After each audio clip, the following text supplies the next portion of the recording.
Kia ora, good morning. Welcome to the Eye in the Sky Show podcast. So today I would like to talk about ghosts and how Ben Nevis, the highest mountain in Britain, has just explained using physics why we see ghosts. Now, I have always maintained that you have ghosts and you have hauntings, and ghosts are time bends and haunting are time slips. And now through my study of a case that happened in 2015 about an incident that occurred on Ben Nevis, through doing research and knowing what I know, to do with physics and helping build my biorhythmic field generator, I have now been able to put together and present my findings to you as to why we see ghosts and spectres. Okay, so let's start from the beginning. And I'm going to have to read from my notes because I don't want to get any of this wrong. So on the 12th of February 2015, climbers on Ben Nevis heard for about 5 minutes a woman's blood-curdling scream. Some people report hearing someone say, get a tightrope, just before they heard the screams, and apparently the scream was continuous for about 5 minutes before it completely stopped, and then they heard a woman crying. Climbers ran to where they said the sound was stationary, so it wasn't moving around the mountain, it was coming from one particular spot. So climbers obviously ran to where the screams were coming from, and they couldn't find anything. There was nothing there. They searched all over the mountain. They ended up calling the Lochaba mountain rescue team, and who flew helicopters. They got climbers in there, and they couldn't find anything, and it freaked a lot of people out because they were expecting to find that someone had fallen down or fallen off the side, and the woman was screaming for help, screaming for her companion to be rescued, whatever, but they found nothing. They couldn't explain what had happened. Now, it is interesting to note that since 1849, there's been a reported over 100 deaths on Ben Nevis. Now, that's only been since 1849. I'm pretty certain there's been like thousands of deaths because Ben Nevis, it's a mountain that was sculpted by fire and ice. It's a volcano that collapsed in on itself between 400 and 410 million years ago. Ben Nevis itself, depending on the interpretation, either means venomous mountain, mountain of heaven, or mountain with its head in the clouds. And with over 150,000 climbers on it a year, I can guarantee you that there were a lot more deaths before 1849 that haven't been accounted for. There is a lot of death on Ben Nevis. They have recently, in 2012, they found a 2,500-year-old Celtic Iron Age fort on there, dating back to 500 BC. They can't explain how this fort was built. It was made of timber and stone, and it was the stone was burnt at such an intense heat that it melted and fused the rocks together. So they don't know how this fort was built. So, there were people and activities, like they found a citadel on there as well. So I can guarantee you there's been a lot more deaths on Ben Nevis than, what has been recorded since 1849. Now, what's this got to do with hauntings and paranormal activity? Well, my work in biorhythmic engineering, I have been looking into geology and the way that geology is able to record sounds and time and activity. If you've heard the stone tape theory, where organic objects like rock and granite and geological materials, even trees and that, are able to record sound and play it back. They are able to record voices and music and crying and laughter and screams and blah blah blah, and play it back. So when I started working on the fundamentals for the biorhythmic field generator, I'm looking at two versions. One is a a version that requires batteries because I would like to patent it and then sell it on the market for children and people who experience paranormal activity in their homes, you know, like the boogeyman under the bed and, you know, ghosts and spectres and blah, blah, blah, where you can plug it into your wall and turn it on like a nightlight, or, you know, turn the device on when paranormal investigators go to investigate like hospitals and places where there's been, you know, a lot of ghost sightings and that sort of thing. You'll be able to turn my biorhythmic field generator on and it will remove the paranormal activity.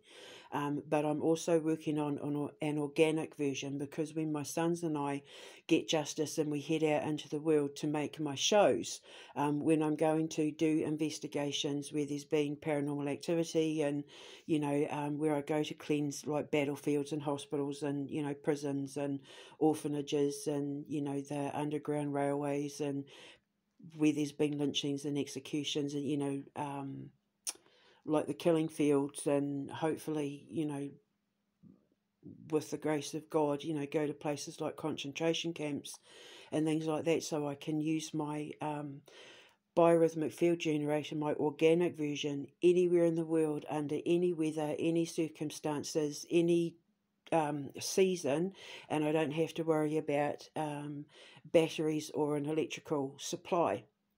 So in doing that, it required me having to understand organic materials, which got me into geology. Now, my ex-husband, Chris, the one that I'm, you know, doing battle with at the moment to clear my name and get justice for my boys and I, he's Scottish, and we actually lived in Scotland for nearly 7 years. So I know a lot about, you know, Scottish supernatural and paranormal history. I am of Scottish descent myself. My great-grandparents great-great-grandparents immigrated from Inverness or Fort William. We've got our family cemetery, Boleskine Cemetery, up in Inverness, which is famous for Aleister Crowley, the grandfather of black magic. Had his house at Boleskine House across the road, which was once owned by Led Zeppelin. And our family cemetery, Boleskine Cemetery in Inverness, which is on Loch Ness. I've got my mum's bench there. People in cults and covens and that go there all the time to the family cemetery to do, you know, rituals and, you know, all that kind of bollocks. And when I first visited there, I actually removed the energy that I felt there. My ex is still, I don't know if he's still got it or not, but he recorded the whole thing where when we went there at like 4 o'clock in the afternoon, it was pitch black. And I had an experience there where I saw Aleister Crowley standing at the back of the cemetery holding the hand of a chimpanzee, and it was growling and grimacing, and, you know, I just wanted to get the flip out of there. I'd just immigrated from New Zealand, and I was so terrified to be there, and as I was getting ready to leave, just everything inside of me just said, no, hang on a minute. Like, I've come all the way from blimmin' New Zealand, like it was my mum's dream to visit where her great-grandparents came from in Inverness, and, you know, I'd come all this way and waited all this time to, you know, fulfill a lifelong dream of mine, and here I was getting chased out by someone that, you know, died like in the, what was it, the 1930s or something. I just couldn't care less about that despicable man. And so I stood my ground and I said, no, hang on a minute. I said, this is my land. This is, I shouted out to him and I said, you're not going to scare me. You have no power over me. This is my land. These are my people. These are my ancestors, and you don't have a right to be here. So you can take your little evil monkey and you can piss off. Like, I was really angry because I thought, who the hell do you think you are to come onto my land and stand on the body of my people? These are my people, mate, not yours. You're bloody English. You know, no, got nothing to do with the English, but I'm saying, like, this was my Scotland. This was my land. This was land my people owned. And you were coming here trying to threaten me to run me off the land? I don't think so. So I stood my ground and I did a massive cleansing. I've got goosebumps as I speak. And I just felt this. Even my ex at the time said you could feel it. It was like this energy just came up through the ground and up through my body. And then all of a sudden you could see everything. Like it was like night had turned to day.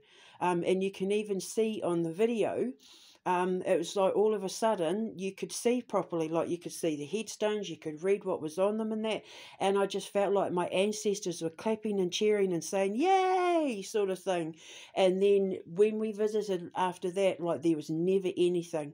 We never had any experiences after that. And even later on, when after my mum died and I was talking with Inverness Council, when I was talking to his name, lovely man called Jeff Fridge, and he helped me put my mum's bench up at the cemetery. And even he said that when I told him the story, he said that he'd been working there for like decades, like a couple, like years and years. He'd been working there a long time. And he was responsible for all the cemeteries and graveyards, and making sure that they were maintained and looked after, and burials went according to plan, and all that sort of thing. And even he said that he has to admit that suddenly everything changed once he started going there, and he couldn't explain why, but it became very warm and welcoming, whereas before it was very threatening and scary. Like it had an ominous feel about it. Where our cemetery is located is on what's called the dark side of the loch. Nessie, Loch Ness. Well, the Loch Ness monster, she's there, and our cemetery overlooks the Loch Ness, and we're on the dark side of the loch. And for centuries, that part of the loch has always been known for its, mystical, black magic, spooky kind of supernatural stuff going on.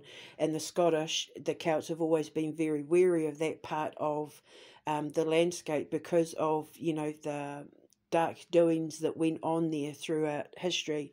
There's a lot of battles, there's a lot of fights and wars that went on in that area.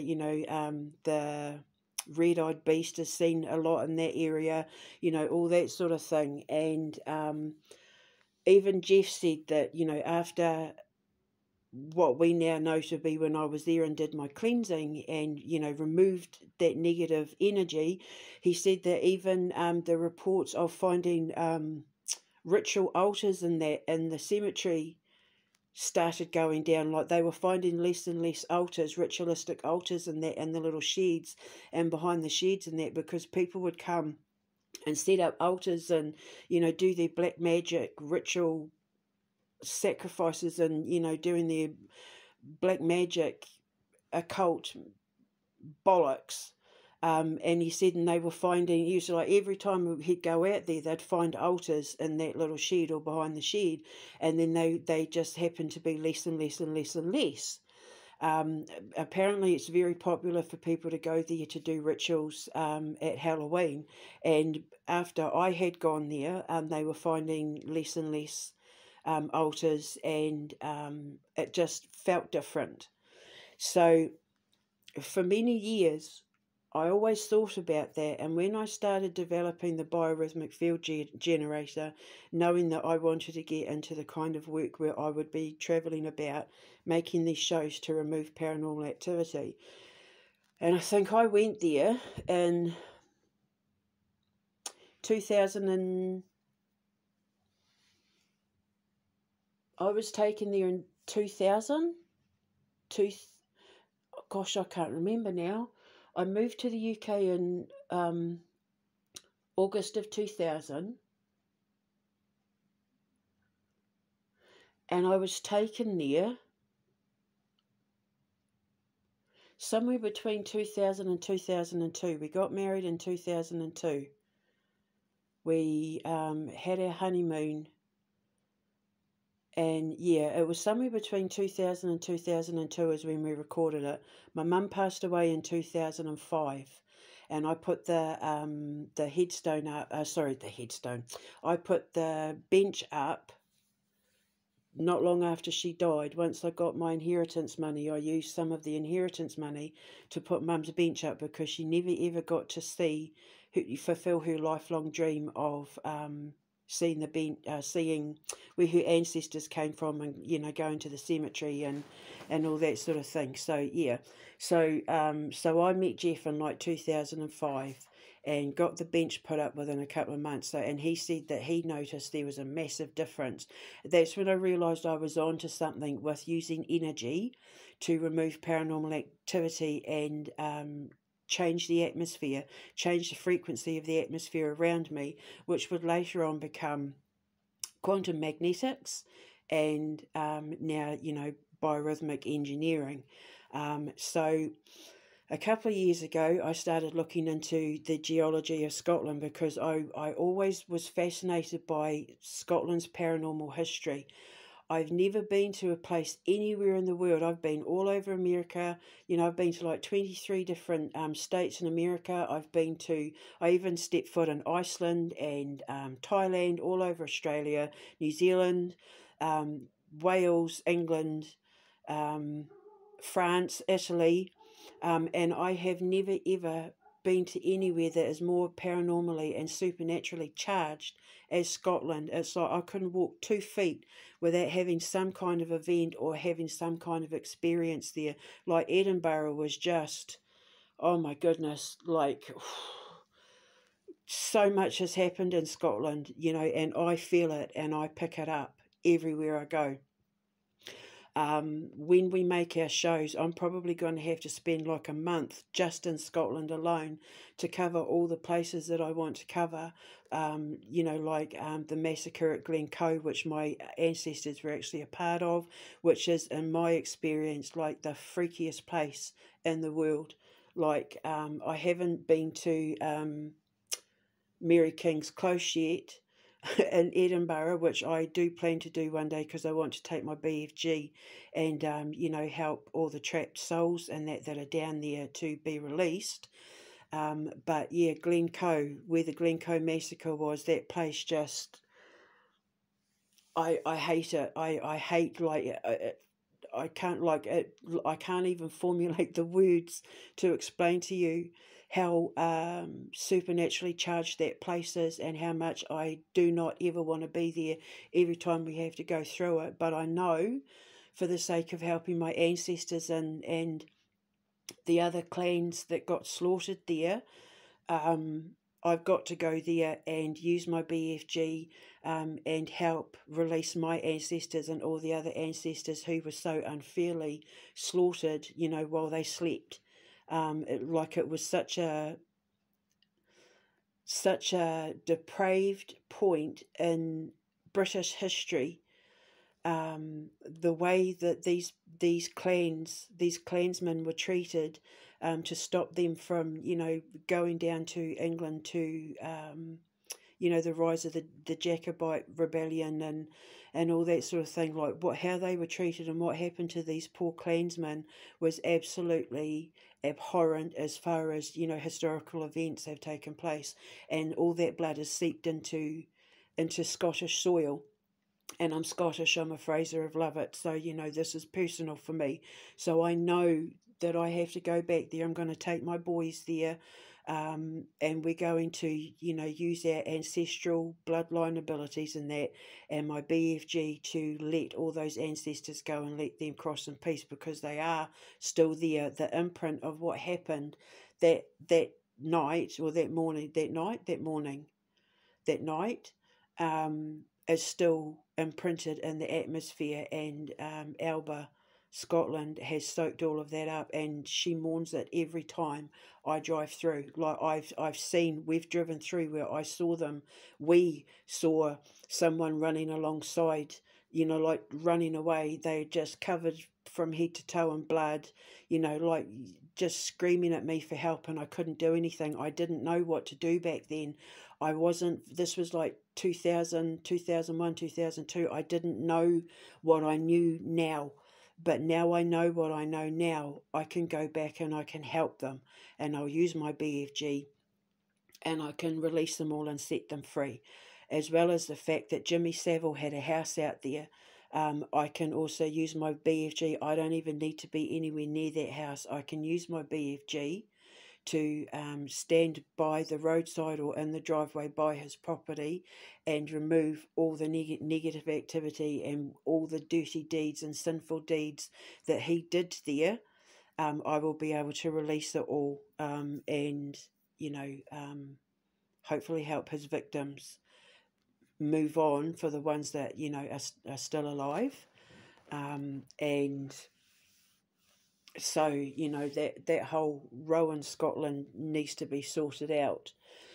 So, in having to find a way to build a BFG that I could take anywhere in the world that didn't require batteries, I actually tried to contact my ex-father-in-law, Chris's dad, to ask him what he knew about Scottish geology, and were there any particular kind of rocks and stones in that were indigenous to Scotland, because I was trying to figure out why it was so active, and there must be something being absorbed into the rocks and stones that when the atmosphere, the temperature and atmosphere and frequency is just right, it's playing back pockets of time in history. See, this is all relevant to Ben Nevis. So then when I found out about this event in Ben Nevis with the screams being heard, I did some investigating, and what I found was this. In 1894, there was a Scottish physicist, and he worked at the observatory.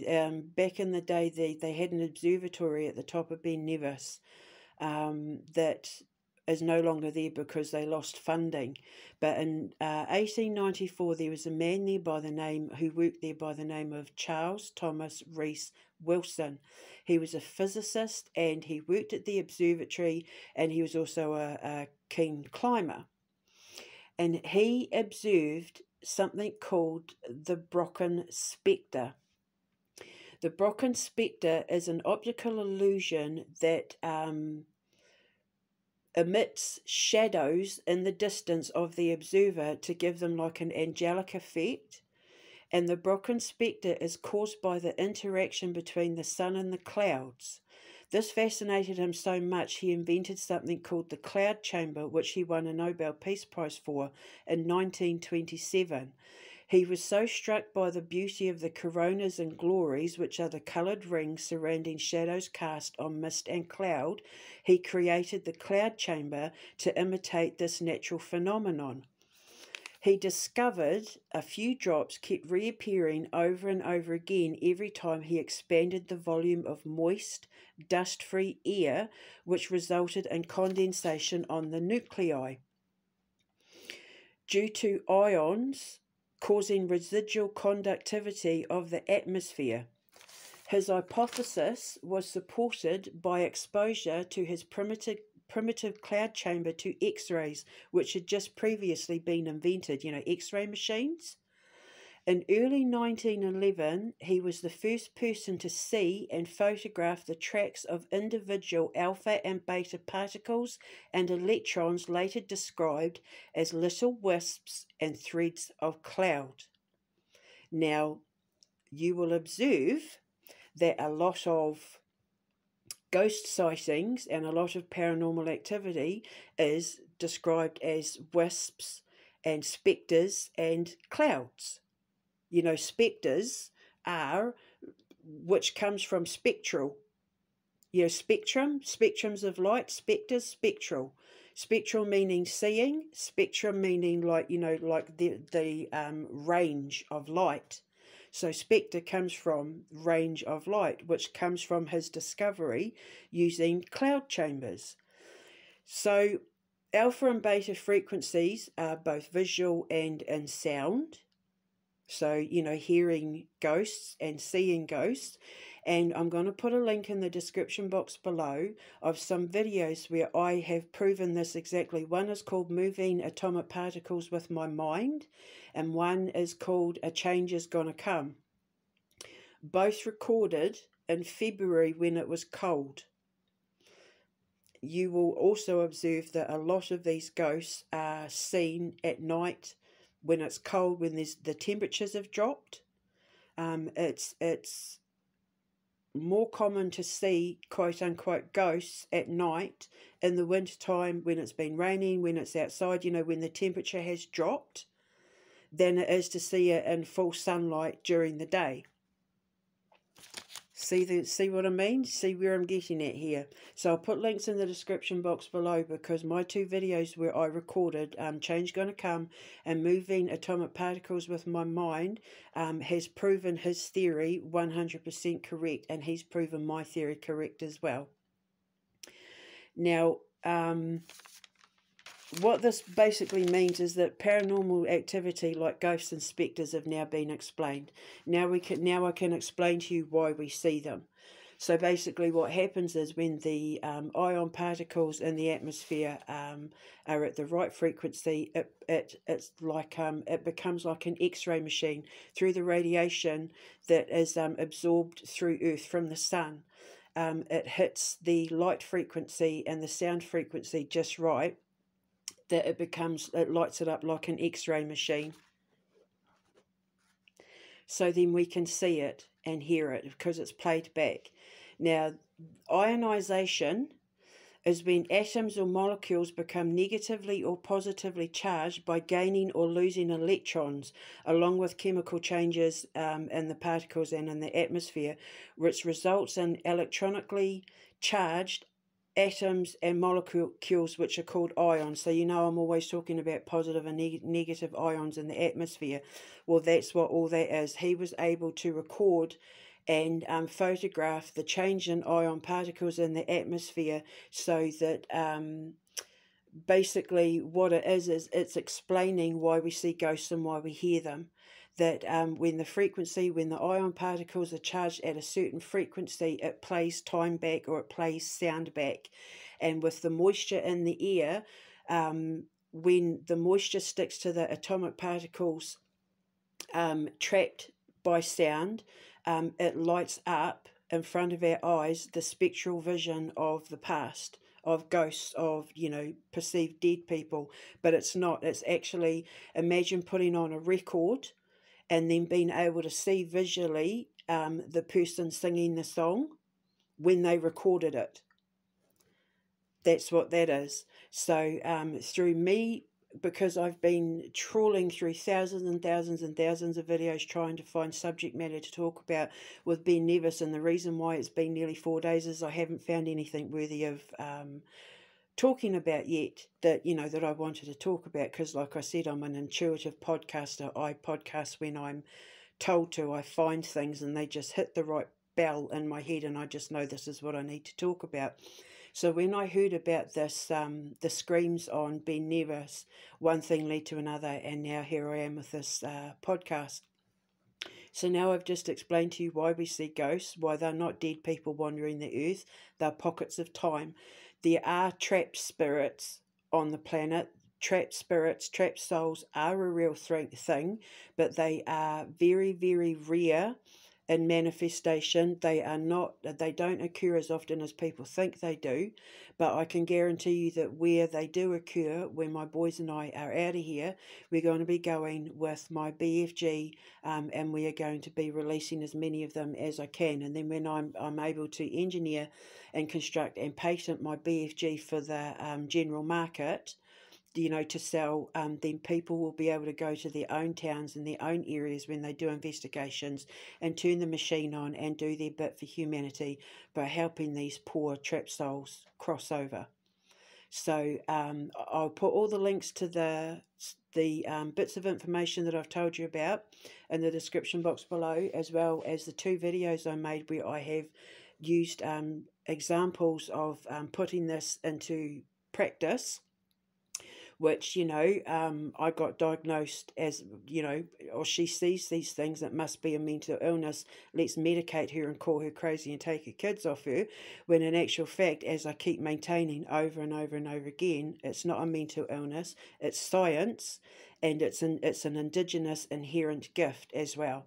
And it's all now captured on video, and now I have the actual science to explain it.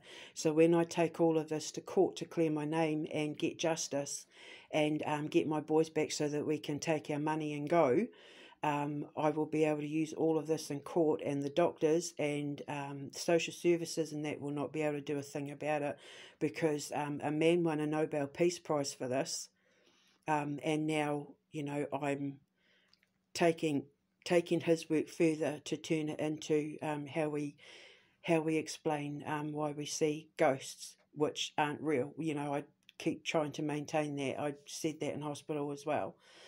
So this is like incredible news. Like, I'm just over the moon about this, because it proves everything that I've been saying for all these years as to why we see ghosts and that, right, and everything that I've been recording in my rooms while I've been building up to perfecting quantum magnetics, which is manipulating time to manifest reality, as well as, you know, like using your ascension DNA upgrades and that to be able to see through time, see pockets of time. And join time travel. I've now got the science to fully explain it, thanks to this wonderful Scottish man. They call him CTR Wilson, Charles Thomson Rees Wilson. So there you go. So I can't wait. Oh, also, I need to mention, I got a letter the other day. I was visited by some detectives from the West Yorkshire Police about 8-9 weeks ago, to do with the case where I witnessed an attempted triple murder and had to do first aid on them, because I was a witness. I saw the perpetrators. So they were, you know, questioning me about that, and I told them what was going on with my situation. And she said to me, something doesn't feel right about this. She said, because we've been investigating you, we know you, and something doesn't feel right about this. So she said, leave it with me. She rang me up 40 minutes later and she said, I've looked at all your emails, and I promise you, Debbie, she said, you've been given a detective, you've been given an officer who's going to be looking into every single allegation that you've made, and he will be in touch. And then on Saturday, I got a letter from the West Yorkshire Police to say, we are sorry to hear that you are a victim of domestic violence. This is your incident number. You know, we'll be in touch, blah, blah, blah. So now they've finally recognised that there is a case worthy of investigating. So when all of this goes to court, I'll be proven right. I'm fully confident I can prove my innocence against all the claims that were made against me through my ex-husband, and, you know, my treatment in the hospitals, the way I was treated, you know, my faith and my religion and my indigeneity, and that my human rights being completely violated. So with this discovery of Ben Nevis dropping into my lap today, I'm even more confident that everything I've been saying is true, and it's proven my theory right about geology and, you know, the stone tape theory, and why we see ghosts and, you know, think we see the dead. And so now, once we're set free, I can take my boys and my little device and go and, I'm not going to blimmin' will climb Ben Nevis, so oh my God, I'm terrified of heights. My son Thomas would. I ain't going up there, but I won't need to go up there, because I'll use the BFG. I can use it at the base. I can put it at the base of Ben Nevis and be fully confident that the biorhythmics will travel up the mountain, especially now that I know it's volcanic. I'll be able to work with the chambers, you know, the sound chambers, because of how I understand the way my Egyptian ancestors built the pyramids. I'll be able to work with the chambers and the radiated particles within the magma chambers and porous rocks and all that, to use my biorhythmics to send the biorhythmic frequency up the mountain and around it, so I won't need to go up it. So there you go, because, you know, I've spent years designing this stuff, and if my ex-father-in-law had just helped me, I probably would have come to this conclusion a lot sooner, but because my ex had told everyone I was crazy, they thought I was nuts, but it turns out I just do physics. And I knew what I was talking about all along. So, you know, some people aren't as smart as you think they are. Because, you know, like I thought, you know, you go to some people thinking they know stuff, but, you know, like, anyway. It's like I said, just because these doctors have medical degrees doesn't mean they know what they're talking about, you know. But herein lies the difference between, what's the difference between God and a doctor? God doesn't think he's a doctor. So I'm going to leave it at that. Food for thought. I'll leave all the links in the description box below. Enjoy, and until next time, ka kite anō. Mwah.